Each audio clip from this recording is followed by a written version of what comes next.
ભાજપ પ્રદેશ પ્રમુખ તરીકે જગદીશ વિશ્વકર્મા ફાઇનલ થઈ ગયા છે। આવતીકાલે નવા પ્રદેશ પ્રમુખ તરીકેનો કાર્યભાર સંભાળશે જગદીશ વિશ્વકર્મા। સાંજે અથવા આવતીકાલ સુધીમાં ઔપચારિક જાહેરાત થઈ જશે। અત્યાર સુધીમાં જગદીશ વિશ્વકર્માએ જે નોંધાવી છે ઉમેદવારી, તો વીટીવી ન્યૂઝે જગદીશ વિશ્વકર્માને કમાન સોંપાય તેવો પ્રસારિત કર્યો હતો અહેવાલ, અને કેન્દ્રીય મોવડી મંડળે સ્વચ્છ છબી અને ઓબીસી ફેક્ટરના કારણે પસંદગી કરી છે જગદીશ વિશ્વકર્માની। તો જગદીશ વિશ્વકર્મા સંગઠન પર ધરાવે છે સારી પકડ।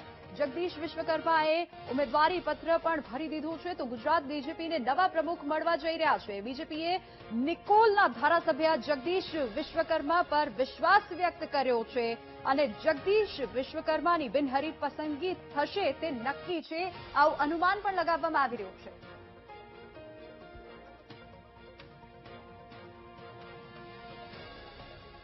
આજ મુદ્દે ચર્ચા કરવા માટે રાજકીય વિશ્લેષક રાજેશભાઈ આપણી સાથે જોડાઈ ગયા છે। સર, આપનું ખૂબ ખૂબ સ્વાગત છે સૌપ્રથમ વીટીવી ન્યૂઝ પર। હવે જગદીશ વિશ્વકર્મા ભાજપના નવા પ્રદેશ પ્રમુખ બનવા જઈ રહ્યા છે, સૌપ્રથમ આપની શું પ્રતિક્રિયા?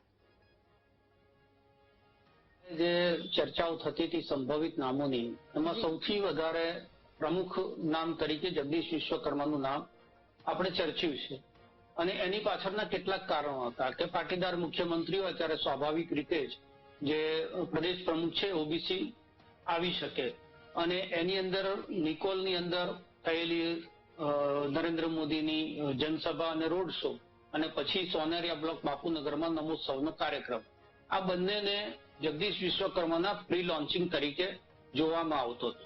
એક જ શંકા અને ક્વેશ્ચન માર્ક ત્યાં હતો રાજકીય તર્કની રીતે કે ભાઈ એક જ શહેરની અંદરથી કે એક જ જિલ્લાની અંદરથી પ્રદેશ પ્રમુખ અને મુખ્યમંત્રી બંને હોય, આવું ક્યારેય બન્યું નથી, તો શું આવો અપવાદ સર્જાઈ શકે છે કે કેમ? એ સિવાય કોઈ પણ શંકા જગદીશ વિશ્વકર્માના નામને લઈને કાલે થયેલી ચર્ચાઓની અંદર હતું નહીં।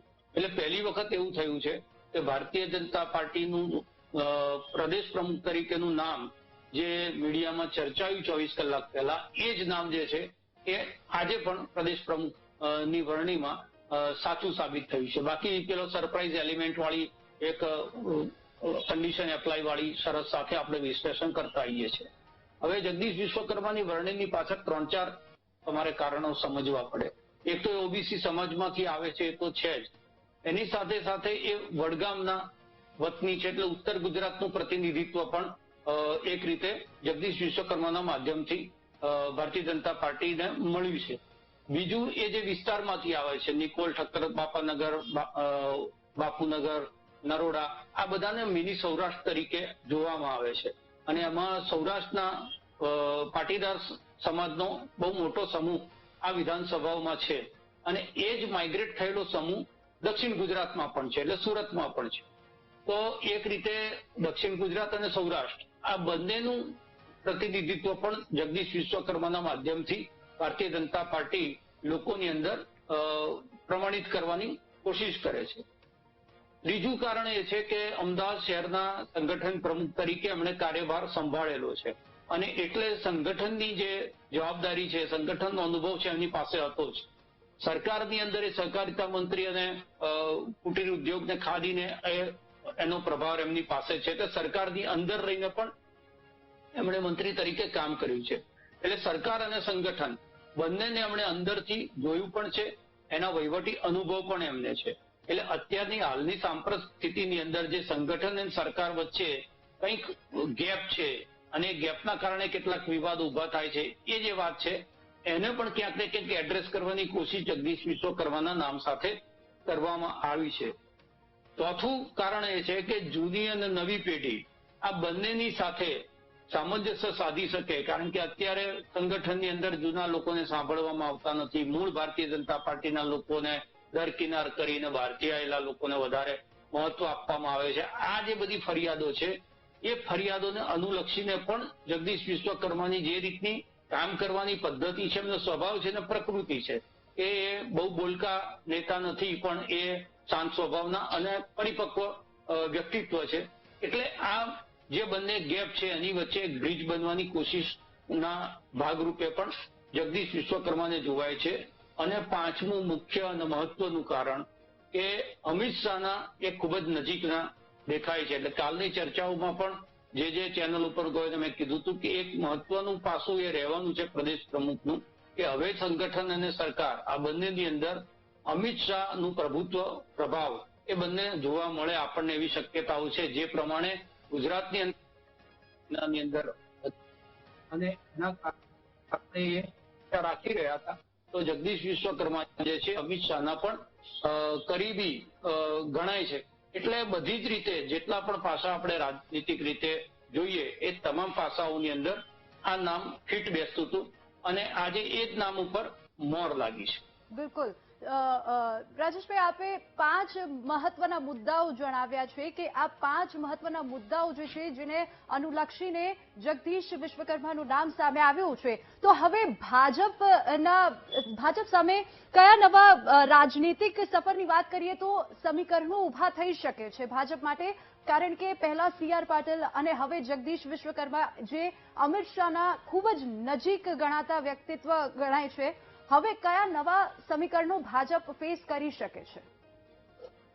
સૌથી પહેલું તો જે મેં કીધું કે એક જ જિલ્લાની અંદરથી પ્રદેશ પ્રમુખ અને મુખ્યમંત્રી બંને હોય એવું આ પહેલા ક્યારેય બન્યું નથી. તો શું પ્રમુખ અમદાવાદ શહેરમાંથી મળ્યા છે તો મંત્રીમંડળની સાથે મુખ્યમંત્રી પણ બદલાઈ શકે છે કે કેમ?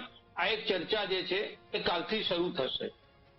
બીજી એક વાત છે કે સૌરાષ્ટ્ર જે છે એ અવગણે છે. અમને સૌરાષ્ટ્રનું મહત્વ જે છે પાર્ટીની અંદર ઓછું થયું છે આ પ્રકારની એક લાગણી સંગઠનમાં છે અને ત્યાંના નેતાઓ, ત્યાંના પૂર્વ ધારાસભ્યો, પૂર્વ સંસદ સભ્યો એ વાર તહેવારે આ પ્રકારનો વિવાદ જે છે ત્યાં સર્જી રહ્યા છે.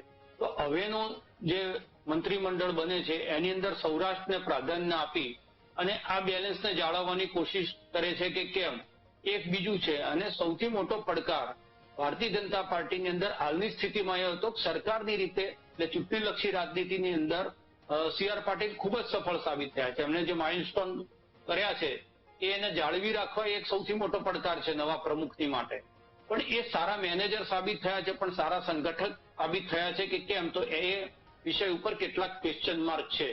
તો ભારતીય જનતા પાર્ટીની જે કરોડરજ્જુ સંગઠન ગણાય છે એ સંગઠનની અંદર દેખાતી કેટલીક ઉણપો, ત્રુટીઓ એને પૂરી કરવી એક તો સૌથી મોટો પડકાર છે. આવનારી કોર્પોરેશનની ચૂંટણીઓ જે માત્ર 2 કે 3 મહિનાની અંદર જ આવી રહી છે એ ચૂંટણીની અંદર પરિણામ મેળવવું અને ગઈ વખતનું જે પરિણામ હતું એ પરિણામ કરતા વધારે સારું પરિણામ મેળવવું એ એક તો નવા પ્રમુખ માટે એક પડકારજનક સ્થિતિ છે. અને એની સાથે સાથે દાખલા તરીકે મંત્રીમંડળ બદલાય છે તો એ મંત્રીમંડળની અંદર જે ઝોનને અત્યારે એમ લાગે છે કે ભાઈ અમારું પ્રતિનિધિત્વ એની અંદર ઓછું છે, કાં તો જે અમુક લોકો ક્ષમતાવાળા છે, સ્કિલવાળા છે અને પ્રધાનમંડળમાં સ્થાન નથી મળ્યું તો એવા લોકોને રિપ્લેસ કરે. જે નોન પરફોર્મિંગ લોકો છે એને મંત્રીમંડળમાંથી બાકાત કરી અને મંત્રીમંડળના વિસ્તરણમાં હજી 10 મંત્રીઓ બીજા આજના મંત્રીમંડળમાં ઉમેરી શકે એટલી કેપેસિટી છે. તો એ બધું કરી અને બધા જિલ્લાઓની અંદર જે અસંતોષ છે, બીજું આમ આદમી પાર્ટી જે વિસાવદરની ચૂંટણી પછી એક ફેક્ટર સૌરાષ્ટ્ર અને ખાસ કરીને આદિવાસી બેલ્ટની અંદર ઊભું થયું છે એ પડકારને કેવી રીતે ખાળવો, આ બધી જ વસ્તુઓ છે આવનારા દિવસની અંદર ભારતીય જનતા પાર્ટીના સંગઠન અને સરકાર બંને લેવલે કીધું કે એ જગ્યા જે ખૂટી પડે છે શું એ જગ્યા કવરઅપ કરી શકે છે? તો શું ખરેખર તમને એવું લાગે છે કે સૌરાષ્ટ્ર રીઝન જે છે એ સૌથી મોટો ફેક્ટર ગણાઈ શકાય છે? તો એ જે જગ્યા છે એ જે ખાલીપો છે તો લોકોના જે મનમાં પ્રશ્નો ઉભા થાય છે તો શું ખરેખર જગદીશ વિશ્વકર્મા એ પૂરો કરી શકે છે? બિલકુલ. જો CR પાટીલ એ સંગઠનના માણસ નહોતા, CR પાટીલ એ એડમિનિસ્ટ્રેશનના માણસ ચોક્કસ હતા અને એટલે એમણે પરિણામ આપ્યા છે ચૂંટણીલક્ષી.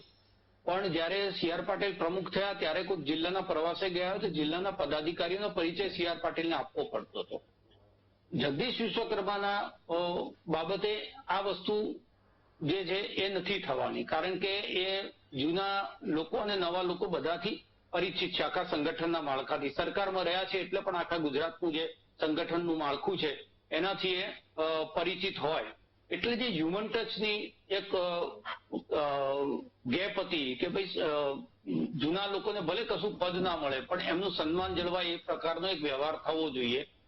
એ બાબતની અંદર હું એવું સમજુ છું કે જગદીશ વિશ્વકર્મા એ ઉણપ છે અને ચોક્કસ પૂરી કરી શકે. બીજું, વિવાદિત અને આક્રમક શૈલી નથી જગદીશ વિશ્વકર્માની, અને એના કારણે સાથે બધાને બેસાડીને જે નાના મોટા સમસ્યાઓ હોય એ સમસ્યાઓને એડ્રેસ કરીને એનું સમાધાન શોધવાની કોશિશ એ બિલકુલ ચોક્કસ કરી શકે. બીજું, ગ્રુપિઝમનો માણસ નથી. અત્યાર સુધી જે અમદાવાદ શહેરના સંગઠનમાં પણ એમણે કામ કર્યું છે ત્યારે ગ્રુપ બનાવવું કે જૂથવાદ ઉભો કરવો એ પ્રકારની વાત જગદીશ વિશ્વકર્માને લઈને ક્યારેય સામે આવી નથી. અને એટલે જ બહુ વિચારી અને એક એવું નામ ભારતીય જનતા પાર્ટીએ પસંદ કર્યું છે કે સાંપ્રત સંગઠનની અને સરકારની બંનેની જે સમસ્યાઓ છે, નાના મોટા પ્રશ્નો છે, એનું સોલ્યુશન લાવી શકે એવો વ્યક્તિ કોણ હોય તો એ જગદીશ વિશ્વકર્માની પસંદગી એના કારણે થઈ છે. જી બિલકુલ રાજેશભાઈ, આપ જોડાયા અમારી સાથે એ બદલ ખૂબ ખૂબ આભાર. તો જગદીશ વિશ્વકર્મા ભાજપના નવા પ્રદેશ પ્રમુખ બનવા જઈ રહ્યા છે અને વાત કરીએ તો તેઓ સૌરાષ્ટ્ર અને જગદીશ વિશ્વકર્મા હાલ ગુજરાત સરકારમાં રાજ્યકક્ષાના મંત્રી તરીકે સેવા આપી રહ્યા છે. તેઓ અમદાવાદના નિકોલ મત વિસ્તારથી સતત ત્રીજી વખત વિધાનસભા માટે ચૂંટાઈ આવ્યા અને તેઓના પાસે હાલમાં કુટીર ઉદ્યોગ, સહકાર, મીઠા ઉદ્યોગ, માર્ગ અને મકાન, વન, પર્યાવરણ અને આબોહવા પરિવર્તન સહિતના મહત્વપૂર્ણ હવાલાઓ પણ. તેમની સાથે વાતચીત પ્રેરકભાઈ, અમદાવાદના ધારાસભ્ય અને સહકાર મંત્રી જગદીશ પંચાલ, શહેર પ્રમુખની જવાબદારી તો એમને નિભાઈ હતી, હવે પ્રદેશ પ્રમુખમાં પણ આવ્યા છે, શું કહેશો? જી, સમગ્ર કર્ણાવતી મહાનગર માટે આજે ગૌરવનો દિવસ છે કે શ્રી જગદીશભાઈ પંચાલ પ્રદેશ સરકારના સહકાર મંત્રીએ પ્રદેશ પ્રમુખ માટેની દાવેદારી નોંધાઈ છે અને અમને ખૂબ ઉત્સાહ અને આનંદનું વાતાવરણ છે કે એમનો વિશાળ સંગઠન અનુભવનો લાભ એ સમગ્ર પ્રદેશને મળશે અને આવતીકાલે જ્યારે આનું રિઝલ્ટ આજે 5 વાગે જાહેર થશે અને આવતીકાલે જ્યારે પદગ્રહણ થશે એ અમારા સમગ્ર કર્ણાવતી મહાનગરમાં ખૂબ ઉત્સાહનું વાતાવરણ છે. સીએમ અને પ્રદેશ પ્રમુખ બંને અમદાવાદના પ્રવક્તા સાથે વાત કરશે. તો ચોક્કસથી સીએમ અને પ્રદેશ પ્રમુખ બંને અમદાવાદના આ બાબતે જે પ્રેરક શાહ છે તેઓએ બોલવાનું ટાળ્યું હતું, પરંતુ વાત કરવામાં આવે તો એક જ ફોર્મ ભરવામાં આવ્યું છે અને જે રીતના અમદાવાદ શહેરમાં સંગઠનનો અનુભવ છે તે જ અનુભવ હવે લોકોને એટલે કે ભાજપના કાર્યકર્તાઓને પ્રદેશ લેવલે મળશે તેવું પણ પ્રેરક શાહે કહ્યું હતું. કેમેરામેન નરેશ સોલંકી સાથે પાર્થ જાની, વીટીવી ન્યૂઝ, ગાંધીનગર. આપણી સાથે છે, તેમની સાથે ખાસ વાતચીત કરીશું. નવા પ્રદેશ પ્રમુખ તરીકે ફોર્મ જગદીશ પંચાલે ભર્યું છે, કઈ રીતે જોવો છો? જોવાની પદ્ધતિ નહીં, આ તો પાર્ટી જે નિર્ણય લેતી હોય છે એમાં સર્વસંમત નિર્ણય હોય છે. નિર્વિવાદિત સર્વસ્વીકૃત નેતૃત્વને પાર્ટી અવકાશ આપે છે. સાથે સાથે જે કાર્યકર્તાના શિરે આ જવાબદારી આવતી હોય છે એ કાર્યકર્તા પણ પાર્ટીમાં બૂથ લેવલથી કામ કરતા પોતાની કદકાઠી વધારી હોય છે. એટલે જગદીશભાઈને જે આજે પાર્ટીએ જવાબદારી આપી છે એમાં અમારી હૃદયના ભાવ સાથે ઉમળકાભેર એને આવકારીએ છીએ અને ખૂબ ખૂબ શુભેચ્છાઓ પાઠવીએ છીએ કે પરમ કૃપાળુ પરમાત્મા ઈશ્વર એમને ખૂબ શક્તિ આપે અને એ કામ કરે, યશસ્વી કામગીરી નિભાવે એવી પ્રભુ પ્રાર્થના. તમને લાગે છે પ્રદેશ પ્રમુખ તરીકેની જે જવાબદારી છે કાંટાળો તાજ બરાબર છે? જુઓ, અહીં જવાબદારી જે મળતી હોય છે એ જવાબદારીઓ ક્યાંક ને ક્યાંક પડકારરૂપ જ હોય છે. માણસના જીવનમાં એ કોઈ પણ તબક્કે ક્યાં પણ કામ કરતો હોય, ગ્રસ્ત કામ કરે, પોલિટિકલ કરે, સામાજિક કરે, ધાર્મિક કરે, જે પણ કરે, દરેક જગ્યાએ ચઢાણો કપરા જ હોય છે અને એ કપરા ચઢાણો પોતાની આવડતથી કેવી રીતે માણસ પાર પાડે છે એના પણ એની સફળતાનું રહસ્ય છે. અને અમે કહીએ છીએ કે કેડર બેઝ પાર્ટી છે અને બૂથ લેવલથી આવતા કાર્યકર્તાને આ એક જવાબદારી મળી છે તો એમાં સફળતા 1000% છે એ અમે નજરે જોઈ રહ્યા છીએ. જગદીશભાઈ પણ બૂથ લેવલના હતા? જી બિલકુલ, જગદીશભાઈ વિશ્વકર્માજી બૂથ લેવલથી લઈ અને આજે પ્રદેશના અધ્યક્ષ તરીકેનું ફોર્મ એમણે ભર્યું છે. એટલે આપ જોઈ શકો છો પાર્ટી વિથ ડિફરન્સની જે વાત છે સંપૂર્ણપણે લોકતાંત્રિક ઢબે પાર્ટીની આંતરિક વ્યવસ્થાઓ પણ અમે પારદર્શક રીતે કરી શકીએ છીએ એ આમાંથી પ્રતિપાદિત થાય છે. ચોક્કસથી આદા શંભુનાથ ટુંડિયા કે તેઓએ કહ્યું કે બુથ લેવલના વ્યક્તિને નવી જવાબદારી સોંપવામાં આવી છે. જે જવાબદારી છે જે છે તે ખરેખર કપરી છે, પરંતુ વાત કરવામાં આવે તો તમામ વ્યક્તિઓને કપરી જવાબદારી હોય જ છે. ત્યારે નવા પ્રદેશ પ્રમુખ તરીકે જગદીશ વિશ્વકર્માએ ફોર્મ ભર્યું છે અને તે તેની જવાબદારી પણ સારી રીતે સ્વીકારશે અને સમજશે. કેમેરામેન નરેશ સોલંકી સાથે પાર્થ જાની, વીટીવી ન્યૂઝ, ગાંધીનગર. ભાજપ પ્રદેશ પ્રમુખ તરીકે માત્ર એક ફોર્મ અત્યાર સુધીમાં ભરાયું છે અને તે છે જગદીશ વિશ્વકર્મા, અને એકને જ સૂચના આપી છે એટલે એક જ વ્યક્તિએ ફોર્મ ભર્યું છે. 10 ટેકેદારો સાથે ફોર્મ ભરવા આવ્યા હતા. ભાજપના ધારાસભ્યો પણ અહીંયા કમલમ ખાતે પહોંચ્યા છે. ગાંધીનગર દક્ષિણના ધારાસભ્ય અલ્પેશ ઠાકોર સાથે વાતચીત કરીશું. અલ્પેશભાઈ, સિંગલ ફોર્મ અને ચૂંટણી પૂર્ણ. ભારતીય જનતા પાર્ટીનો શિરસ્તો જ રહ્યો છે અને શીર્ષ નેતૃત્વએ જે નામ નક્કી કર્યું છે અને જગદીશભાઈ વિશ્વકર્માની પસંદગી થઈ છે. હું જગદીશભાઈને ખૂબ ખૂબ શુભેચ્છાઓ પાઠવું છું અને લાખો કાર્યકર્તાઓને અભિનંદન પાઠવું છું કે જગદીશભાઈના નેતૃત્વમાં ભારતીય જનતા પાર્ટી વધારે વધારે મજબૂત થશે અને જગદીશભાઈ જોડે અમદાવાદ શહેર પ્રમુખનો, સંગઠનનો, એક મંત્રી તરીકેનો ખૂબ બળો અનુભવ છે. એટલે હું એવું માનું છું અને લાખો કાર્યકર્તાઓનામાં પણ એક પ્રાણ ફૂંકાના છે. લાખો કાર્યકર્તાઓ પણ એમનામાં શ્રદ્ધા રાખીને ખૂબ કામ કરશે અને ભારતીય જનતા પાર્ટી શિસ્તને વરેલી પાર્ટી છે. જે નેતૃત્વ વડેલી પાર્ટી છે એવું તમે કીધું, પણ તમે લાગે છે કે આ કાંટાળો તાજ હોઈ શકે? ના, એટલે તમને કોઈ કાંટાળો તાજ ના હોય, એક જવાબદારી હોય, એ જવાબદારીને નિભાવવાની હોય. લાખો કાર્યકર્તાઓની ફોજ જ્યારે તમને મળી હોય ત્યારે જવાબદારીને નિભાવવાની હોય અને જગદીશભાઈ એ બહુ સારી રીતે જાણે છે. જગદીશભાઈના નેતૃત્વમાં ભારતીય જનતા પાર્ટી વધારે મજબૂત થશે. એટલે જગદીશભાઈને મારા હૃદયથી ખૂબ ખૂબ શુભકામનાઓ અને આજે જે પ્રદેશ પ્રમુખ નવા મળ્યા છે લાખો કાર્યકર્તાઓને પણ અભિનંદન. ચોક્કસથી હતા અલ્પેશ ઠાકોર કે તેઓએ સ્પષ્ટ કહ્યું કે નવી જવાબદારી મળી છે. લાખો યુવાઓ તેમની સાથે છે અને તેઓ તેમની જવાબદારી ખૂબ સારી રીતે નિભાવશે. કેમેરામેન નરેશ સોલંકી સાથે પાર્થ જાની, વીટીવી ન્યૂઝ, ગાંધીનગર. કે તેઓ આ કામગીરીમાં ખૂબ સફળ થાય. અમારા સાથી મંત્રી છે અને મંત્રીમંડળમાં એની કામગીરી ખૂબ સારી છે. સંગઠનમાં પણ એનો અનુભવ છે. વળી યુવાન છે એટલે આવી વ્યક્તિને સંગઠનનું કામ મળે તો ચોક્કસપણે પાર્ટીને ખૂબ મોટો ફાયદો થાય. ગુજરાતને નેતૃત્વ મળ્યું છે. ગુજરાતમાં સૌરાષ્ટ્ર, ગુજરાત કે એવા કોઈ ભેદભાવ ન હોવા જોઈએ. આભાર.